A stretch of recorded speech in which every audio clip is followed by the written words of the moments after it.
Buen día muchachos, este video será la explicación del reto número 9. El reto número 9 nos pide realizar un código para una calculadora científica, la cual cumple con las siguientes funciones. En primer lugar, tiene que calcular el área, tiene que calcular el perímetro, tiene que calcular el promedio con 5 notas y por último tiene que hacer la transformación de unidades. Entonces, nuestro, nuestro código principal sería solamente estas líneas de acá. Podemos empezar declarando una variable de tipo entera llamada x y después vamos a llamar a la función menú. Ya la vamos a ver más adelante. Esto lo vamos a guardar en la variable que habíamos creado anteriormente y dependiendo de qué valor tenga nuestra variable x, nuestro código va a realizar una función u otra. Vamos a verlas más adelante. En primer lugar, vamos a ver la función menú. La función menú está al inicio de nuestro código. Bueno, es importante también recalcar que vamos a hacer uso de la librería IOStream para poder almacenar los datos en variables y poder también mostrar cadena de caracteres o frases en la consola para que el usuario pueda interactuar con nuestro menú. Entonces, como les decía, nuestra función menú es la primera que se va a desplegar y es la que va a contener el menú principal para que el usuario pueda escoger qué opción quiere realizar. Entonces, la 1 será calcular área, la 2 será calcular perímetro, la 3 será calcular promedio de notas y la 4 será la transformación de unidades. Posteriormente, si el usuario escoge la opción 1, aquí lo podemos ver, si el usuario escoge la opción 1, el código nos manda a la función área. Entonces dirijámonos a la función área. La función área aquí está. La función área también nos despliega a su vez un menú en el cual el usuario va a poder seleccionar si desea calcular el área de un cuadrado, el área de un círculo o el área de un triángulo. Dependiendo de la selección que haga el usuario, también vamos a ir a otras funciones. Es muy parecido a lo que vimos anteriormente. Cabe aclarar que en este paso, si el usuario escoge una variable, una opción que sea diferente de la 1, la 2 o la 3, el sistema le va a aparecer que la opción es inválida. Entonces, si el usuario escoge el número 1, vamos a ir a la función área cuadrado. Área cuadrado. En esta parte, en la parte del área cuadrado, el sistema nos va a requerir o le va a requerir al usuario que ingrese la medida del lado en centímetros, la medida del lado del cuadrado en centímetros.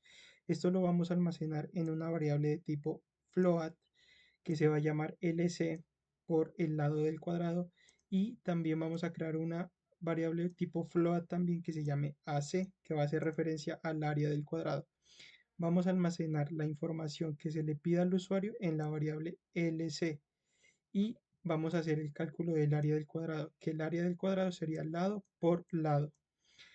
Posteriormente vamos a mostrar este resultado en la consola al usuario y vamos a poner una cadena de caracteres o una frase antes que sería el área del cuadrado es, ahí posteriormente diría la variable que sería AC por el área del cuadrado y para finalizar y complementar le ponemos centímetros al cuadrado. Esta misma forma de realizar la operación va a ser igual para el área del círculo y el área del triángulo, con la diferencia de obviamente que el cálculo del área de un círculo va a ser diferente a la de un cuadrado y también va a ser diferente al área de un triángulo. Eh, bueno, para pasar a la siguiente función, la siguiente función de nuestro menú sería, si el usuario escoge la opción número 2, sería que vamos a realizar el perímetro. Entonces vamos a la función perímetro. La función perímetro está aquí. Entonces, de nuevo, si el usuario escoge la opción 2, lo llevaría a otro menú que sería este que se despliega acá. Calcular perímetro, selecciona la figura geométrica y de nuevo sería cuadrado, círculo o triángulo. Dependiendo de lo que el usuario escoja, vamos a realizar una función u otra. En este caso vamos a ver, por ejemplo, si el usuario escoge la opción 2, que sería la función perímetro del círculo. esa la encontramos aquí. Si el usuario escoge encontrar el perímetro de un círculo, el sistema le va a pedir que ingrese la medida del diámetro del círculo en centímetros. Esto también lo vamos a almacenar en una variable float que se llame dc, y adicional vamos a crear una variable de tipo float que se llame pcir por el perímetro del círculo, y también va a ser necesario que creemos una variable de tipo float que la denominaremos pi, que hace referencia al número pi, que en este caso sería 3.1415. Esto, lo que el usuario ingrese acá en el diámetro, lo vamos a almacenar en la variable dc, y vamos a realizar el cálculo del perímetro del círculo. El perímetro del círculo es pi, que sería este valor de acá arriba, por 4. Y posteriormente nosotros haremos el muestreo del resultado en esta parte de acá, diciendo que el perímetro del círculo es lo que hayamos calculado antes y lo complementamos con un centímetro. Así, de esta misma manera se realiza el perímetro del cuadrado y el perímetro del triángulo, también cambiando obviamente la forma de calcular el perímetro para cada una de las figuras geométricas. Vamos a ver que la siguiente función de nuestro programa es calcular promedios. Entonces, vamos a la función promedios. La función promedios está por acá. Acá vamos a implementar un nuevo término que vamos a utilizar de aquí en adelante, que se llaman los condicionales anidados. Ya les explico qué significa eso. Cuando el usuario escoja la función promedio, lo que tiene que hacer el sistema es mostrar otra vez un, un menú, no necesariamente un menú, sino que vamos a pedirle al usuario que ingrese la primera nota. Entonces es necesario que creemos variables de tipo flotante que se van a llamar n1, n2, n3, n4 y n5, porque este programa está diseñado para calcular el promedio de 5 notas. Si fueran 6 notas, aquí tendríamos que crear otra variable llamada n6. ¿Y por qué son de tipo flotante? Porque si recordamos, como les expliqué en clase, las variables de tipo flotante nos permiten manejar números enteros, perdón, números decimales. Entonces, es obvio que nosotros podemos sacar en una nota 2.5, 3.2, 4.8. Es por eso que necesitamos que las variables sean de tipo flotante. Si nosotros aquí ponemos variables de tipo entera, solo podríamos manejar números como el 1, el 2, el 3, el 4 o el 5, pero si sacamos 3.5 nos arrojaría un error. Entonces, esto lo que el usuario ingrese como primera nota lo vamos a almacenar en la variable n1, y vamos a hacer uso de un condicional de tipo if. Entonces nos dice que si esta nota es mayor a 0 o menor o igual a 5, procedemos a decirle que esta nota es correcta y le pedimos que ingrese la segunda nota. Esta segunda nota la vamos a almacenar en la variable n2 y vamos a decirle otra vez. Entonces, aquí es donde vienen los condicionales anidados. Este if en jerarquía es mayor a este if, porque este if que está acá abajo está anidado o está dentro de este otro if. Entonces, si se cumple esta condición de abajo y se cumple esta condición de arriba, el programa seguirá desarrollándose. Si no, de lo contrario, por ejemplo, si yo en la nota número 2 pongo que mi nota es 6, lo que hace es que no va a hacer caso omiso a todo este código de aquí y nos va a llevar hasta este else de acá abajo y nos va a decir que la nota es incorrecta. ¿Por qué? Porque usted no puede sacar más de 5 en una nota.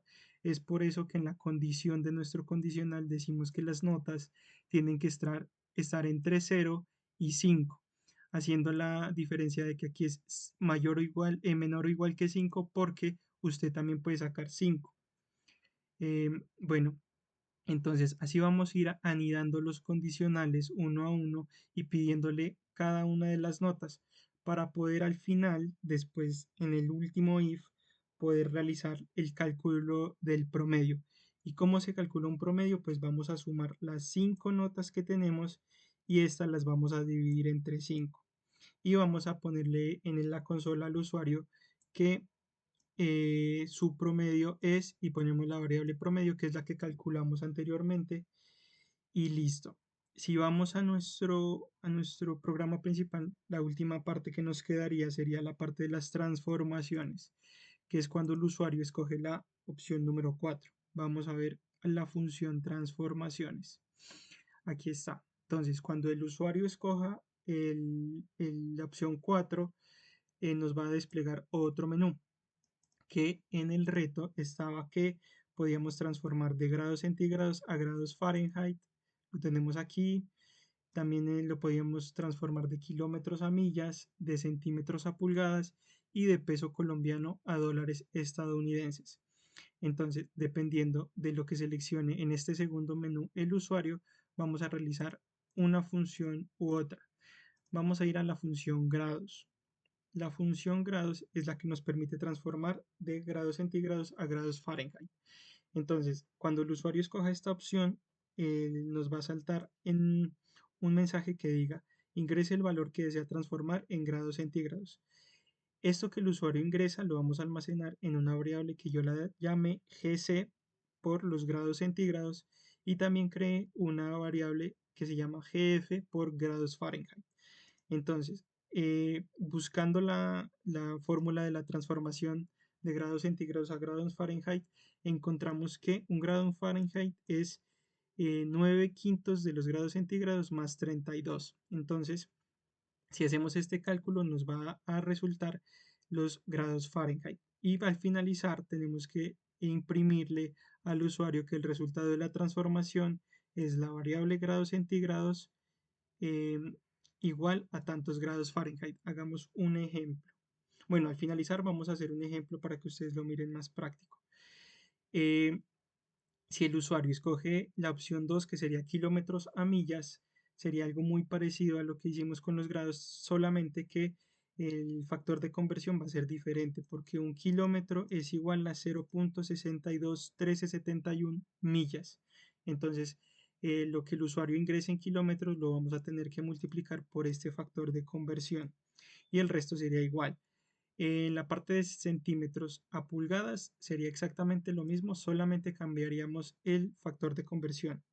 Y de dólares a pesos igual, solo cambiamos el factor de conversión. Cabe aclarar que para todas estas variables se necesita usar tipo flotantes o float porque todos estos valores van a poder tener decimales. Los grados centígrados pueden tener decimales, los kilómetros pueden tener decimales, los centímetros también, y los pesos también pueden tener decimales. Listo, entonces vamos a hacer un ejemplo práctico. Entonces, este sería el menú que se despliega al inicio. Entonces nos dice calculadora científica y nos sale el menú principal. Entonces, por ejemplo, yo quiero calcular el área. Yo quiero calcular el área de un círculo, entonces pongo opción 2 y pongo ingrese la medida del diámetro del círculo en centímetros. Entonces yo quiero de 10, que mi círculo sea de 10 centímetros de diámetro. Vamos a ver, nos dice que el área de nuestro círculo sería 78.5375 centímetros al cuadrado. Vamos a hacer otra prueba. Entonces yo quiero ahora el perímetro. Entonces escojo la opción número 2 y quiero hallar el perímetro de un cuadrado. El perímetro es la suma de los cuatro lados. Entonces, si tenemos un cuadrado del lado 5, su perímetro debería ser 20 centímetros. Y aquí lo vemos que sale correcto. Vamos a hacer la opción 3. La opción 3 sería calcular el promedio de notas. Aquí vamos a probar uno de los condicionales anidados. Entonces, por ejemplo, yo pongo que mi primer nota es un 4, pero pongo por error que mi segunda nota es 8. Entonces me sale de una que la nota es incorrecta y deja de calcular porque se dañaría el cálculo. Entonces para volver a calcular tengo que volver a iniciar el programa. Entonces vamos otra vez a la opción 3 y comienzo. Entonces mi primera nota fue 5, mi segunda nota 3, luego fueron 4, 2 y por último otro 5. Entonces me calcula el promedio y me dice que su promedio es 3.8 y me dice que aprobé la materia. Si yo hubiera sacado menor a 3, aquí me aparecería un mensaje de reprobó la materia. Y por último vamos a probar la opción 4, que sería la transformación de unidades. En este caso yo quiero calcular pesos colombianos a dólares estadounidenses, entonces escojo la opción 4. Me dice que ingrese el valor que deseo transformar en pesos colombianos. Yo quiero saber cuántos son 250.000 pesos. Y me dice que 250.000 pesos son 60 dólares. Este caso sale exacto, pero hay otros casos que sale con decimales. Por eso que les digo que es importante utilizar las variables de tipo flotante. Entonces, en este momento les voy a hacer un barrido muy lentamente para que ustedes puedan hacer la transcripción de este código en su computador.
Listo, chicos. Es importante que ustedes al momento de hacer la transcripción de su código en su computador respeten siempre el orden de de los indentados. Entonces, si ustedes miran que aquí hay un espacio, este espacio lo podemos hacer con espacio normal o lo podemos hacer con tabulador. Un tabulador también nos sirve. Entonces, siempre es importante que ustedes organicen su código y que respeten el orden y que sean así como está en este código original. Por ejemplo, en esta parte no tendrían mucho errores porque la distancia desde la línea de código hasta el inicio es la misma para todas las líneas. Pero en el caso de los condicionales anidados, como lo vimos aquí, miren que la distancia va cambiando. Si yo pongo, por ejemplo, esta línea de código aquí, ya me va a generar un error. Es por eso que ustedes tienen que tenerla siempre a esta misma distancia. Siempre respeten la misma distancia, porque si no, no les va a funcionar. Otra parte que tienen que tener mucho cuidado es en el momento de poner los puntos y comas. Todos los puntos y comas que aparecen en el código son importantes y no se tienen que olvidar de ninguno, porque si se olvidan de alguno, el código les va a salir también que tiene algún error. Y por último, otra cosa que tienen que tener mucho cuidado es al momento de abrir y cerrar las llaves. Recuerden que cada una de las funciones tiene que tener su llave de apertura y su llave para cerrarla. Entonces, si usted se olvida de cerrar esta función, le va a aparecer un error. Entonces, no se olvide siempre de colocar la llave para abrir y la llave para cerrar. Y por último, eh, tienen que copiarlo el código tal cual está en el video que les acabo de grabar. Si ustedes copian todo su código y les sale error, es porque seguramente algo lo copiaron mal. Y recuerden que si les sale algún error, vamos a hacer una prueba. Por ejemplo, a mí se me olvidó poner esta llave de cerrar mi función menú. Si yo le doy run o correr, me sale aquí de una, mire, en la línea de código en donde está el error. Esta significa que en la línea 10 hay un error. Vamos a ver. Aquí está el error. Me dice que yo no puedo iniciar esta otra función sin haber cerrado antes con una llave. Entonces pongo la llave para cerrar, vuelvo a correr y me funciona correctamente. Entonces siempre revisen que en la parte de los errores les informa en qué línea de código está su error. Entonces, eso sería todo por este reto del día de hoy.